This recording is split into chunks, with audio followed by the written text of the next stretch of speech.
By reading the book Financial Psychology by Morgan Russell, we understand something about money that if we stop to think about it, it is quite obvious, but that the vast majority of people do not see that way, discarding all possibilities of having financial success. Financial psychology is not a technical skill, but a personal one, where behavior is more important than knowledge. And this is completely the opposite of what we hear out there, as we always think about money as a physical form, thinking about salary and how much to receive per month. We only see the tangible numbers, but it's amazing how every economy is driven primarily by people's behavior. And you will see why. A simple example is about debt. The main cause of people's debt is their own behavior. Because in order not to get into debt, we don't need to understand how interest rates and monthly installments work.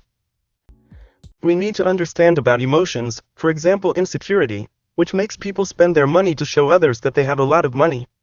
Thus, it accumulates debts. In the end, what dictates everything are behaviors driven by emotions. If you already like the idea of the video, leave your like and let's go.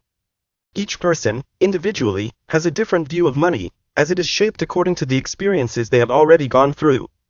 An example that the book brings is about the difference between someone who has spent most of his life in poverty and someone who is the son of a great banker. Yes, these two people think about risk and reward in completely different ways. A banker's son who was born rich and has always lived in an environment where lack of money was never a problem. Most of the time he is not afraid to take risks and lose some money, for example. While someone who has always gone through financial difficulties and grew up hearing that having money is extremely sweaty and difficult, or that famous phrase money doesn't grow on trees, this person, most of the time, will look for financial security all his life. And it's also likely that she never thinks about investing, because in her view, it's too risky. But that's not all that happens. There are many lessons within this subject that you are going to learn now, so pay close attention to that. You must have heard that human beings are never satisfied and nothing is enough for them. Whenever they earn more, they want more and more. Then you will understand with the story of Gupta and Madoff.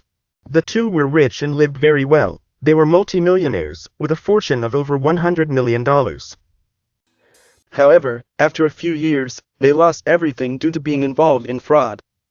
They literally threw it all away because they wanted more and more, acting greedily. They definitely had no concept of what was enough. Of course, this was an extreme example, but it is very common to see behavior similar to this one, but which does not break the law. For example, people addicted to playing the lottery. They think that what they have is not enough, and instead of investing in something concrete and that the risk is lower, they insist on losing money every week in the hope that one day they will become a millionaire with luck. And look at this, to win the lottery, the chances are infinitely smaller than most investments. Doing a simple math, we know that the probability is only 1, among 50 million, to hit all the mega cena numbers. Yeah, but how should we really handle money? When dealing with money, the hardest thing to do is stop resetting your goals all the time.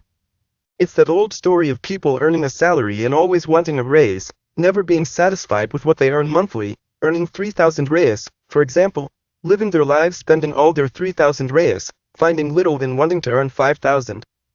But if that person starts to earn 5,000 reais, he will continue spending everything and dreaming of earning 10,000 and so on. I gave this salary example, but this can also happen to people who earn their monthly millions. So be very careful if your desire to earn more makes ambition grow faster than satisfaction. This happens mainly because of social comparison. You will always meet someone who earns more than you, and that makes you compare yourself and think you don't have enough money. Of course, it is extremely important to pursue financial evolution and earn more. This is literally what I encourage the most here on the channel, but never let it become an insatiable quest to earn more and more, making you blind and not see the risks that are in front of you. And now comes the crucial part. If you want to have more money, instead of investing in something high risk thinking about the big returns, or betting on something completely risky just to see the millions you can win, like the lottery, let's learn from the best. When we talk about investments, it's impossible not to mention Warren Buffett, the biggest investor in the world, who I even made a video about him here on the channel. And to be brief, what did the biggest investor in the world do and still do to this day? Do you think he was after high and quick returns? On the contrary, he has been investing since he was 10 years old, frequently investing in the stocks you bought years ago, having accumulated almost $100 billion. What sets Buffett apart from quick return investors is his behavior. Have you ever thought about how many economic crises he's been through and still kept investing because he knew his strategy worked? He focuses on the long term, investing in large companies that tend to grow. He never focused on risking exorbitant gains. See his net worth from his teens to old age by the chart. Notice the snowball effect he built throughout his life. Now look at this difference, getting rich versus staying rich. Making money is one thing, but keeping money is something else entirely, because to make money you have to take certain risks, calculated risks. You have to be optimistic and daring many times. But keeping the money earned requires accepting that past successes may not repeat forever. And so we come to the survival part. Yes, survival. It's the ability to stay active for a long time without giving up or stopping midway. The constancy. This is the key to strategy, whether in your professional career, business or investment, which is exactly what Buffett has done all his life. That's the mindset we have to have.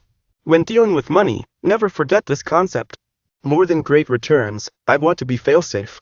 And if I'm fail-proof, I actually believe I'm going to have the greatest returns as I'll be able to stay in the game long enough for the comp to work wonders.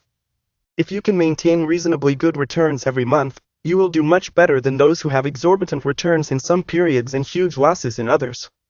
Being bankrupt-proof is a luxury, even more so in times of crisis. Because look, imagine if you already invest every month, and you have a certain constant monthly return, but you are faced with an economic crisis in which inflation is at an all-time high, the shares of large companies all falling and the dollar rising each time more. What would you do? Would you sell your shares like all investors who think about short-term returns? Or would you keep investing even in a crisis, like Warren Buffett, who thinks about the long-term effect? Of course, you should study the company very well before investing. Taking the example of 2020, which was a recent global economic crisis, these graphs show the actions of large companies in March 2020 and now in 2022. See the sudden fall of the desperate market in that time. And a few months later, we see its readjustment, returning to the common level. The book also mentions a joke among airline pilots, which says, hours and hours of sheer boredom punctuated by moments of profound terror, and that's exactly what happens in investing. Look, this is very important. Your investing success will be determined by your behavior in the moment of terror, not long periods on autopilot.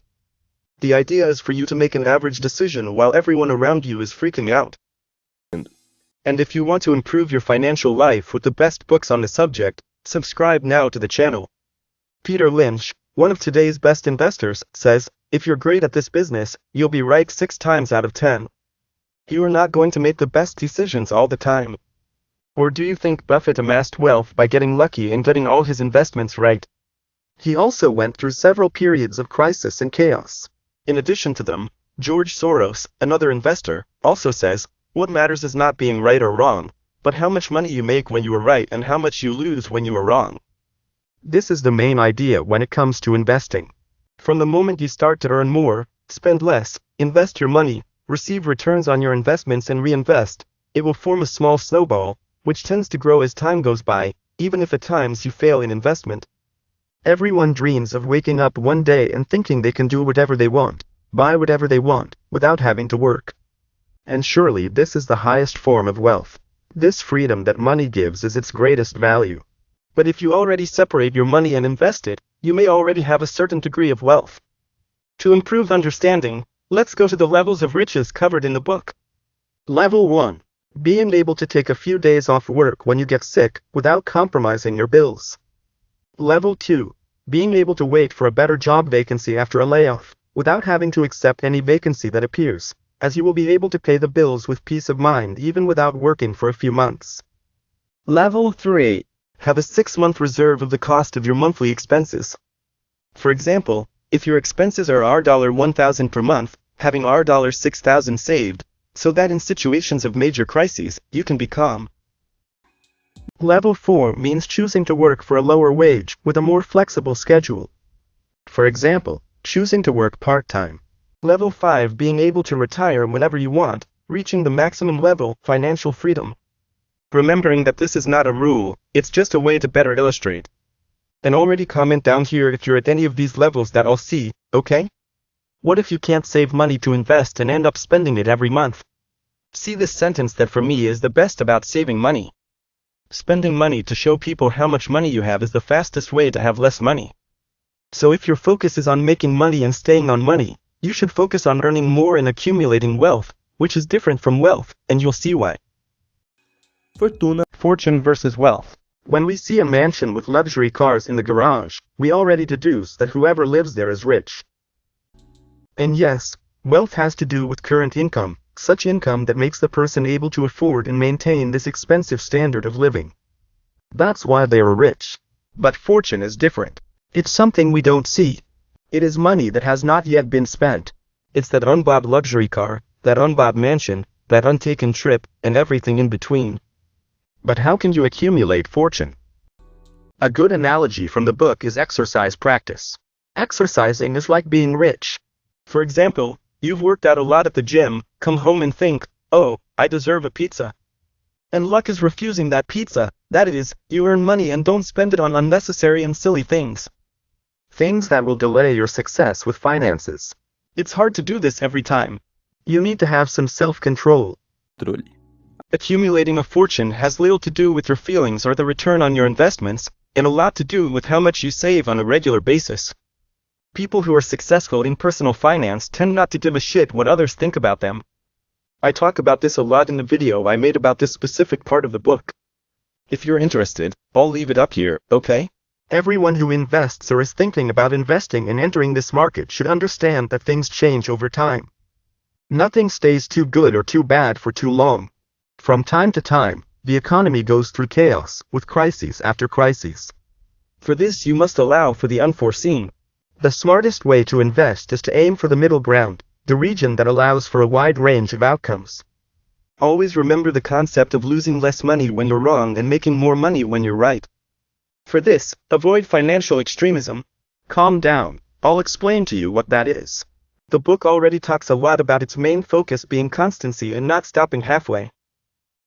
Few are those who remain in the plan until the end, but now let's imagine two people.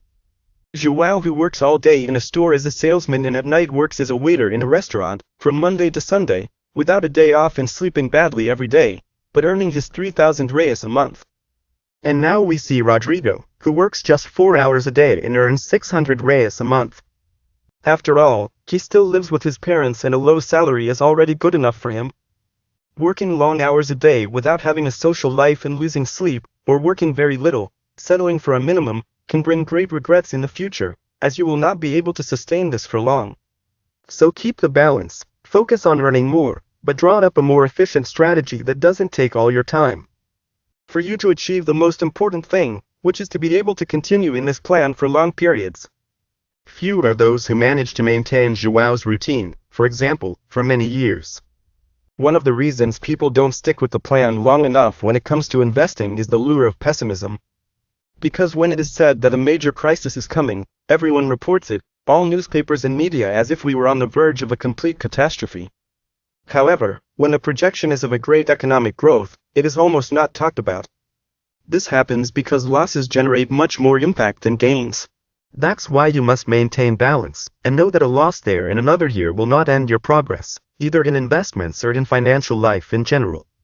Remember, what matters is how much money you make when you're right and how much you lose when you're wrong. Now you must start as soon as possible, and never forget that.